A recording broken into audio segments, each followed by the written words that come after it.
The only way they can pass this bill is by creating and sustaining a panic atmosphere. Many of us were told in private conversations that if we voted against this bill on Monday, that the sky would fall, the market would drop 2,000 or 3,000 points the first day, another couple thousand the second day, and a few members were even told that there would be martial law in America if we voted no. That's what I call fear-mongering.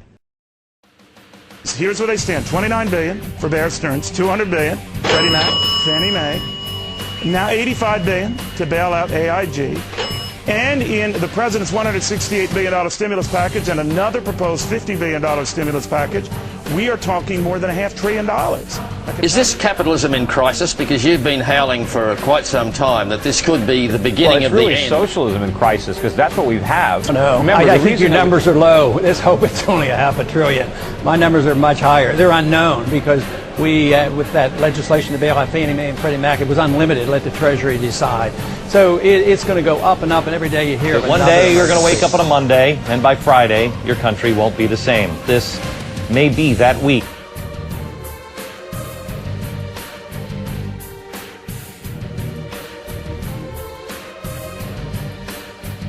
In one swift, gigantic gamble, the government, well, the American taxpayer really, has taken on an unimaginable $5.4 trillion in potential home loan liabilities, equivalent to the entire U.S. federal debt.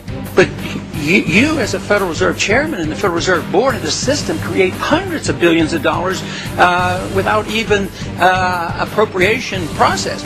But then this money gets circulated and some people benefit. The people who get to use it first benefit. The people who get to use it last suffer the consequence of the higher prices. And so every time people go and they complain about these higher prices, they should say to themselves, I'm paying a tax. Because whether you're monetizing debt or whatever, or catching up for buying up securities, we've had a free ride for all these years.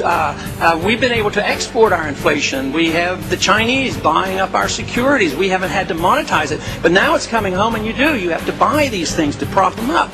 So I maintain that inflation, as the increase in the supply of money for various reasons, is a tax. It's an unfair tax. It's a regressive tax. It hurts the poor. It hurts the retired people more because labor never goes up and keeps up with inflation. We never keep up with the need for the retired individuals to keep up with the cost of living. So I'd like you to comment on this. Is this completely off base, or is there something really to this? Every time we see the cost of living going up, that we indirectly are paying a tax. Congressman, I couldn't agree with you more that inflation is a tax and that inflation currently is too high.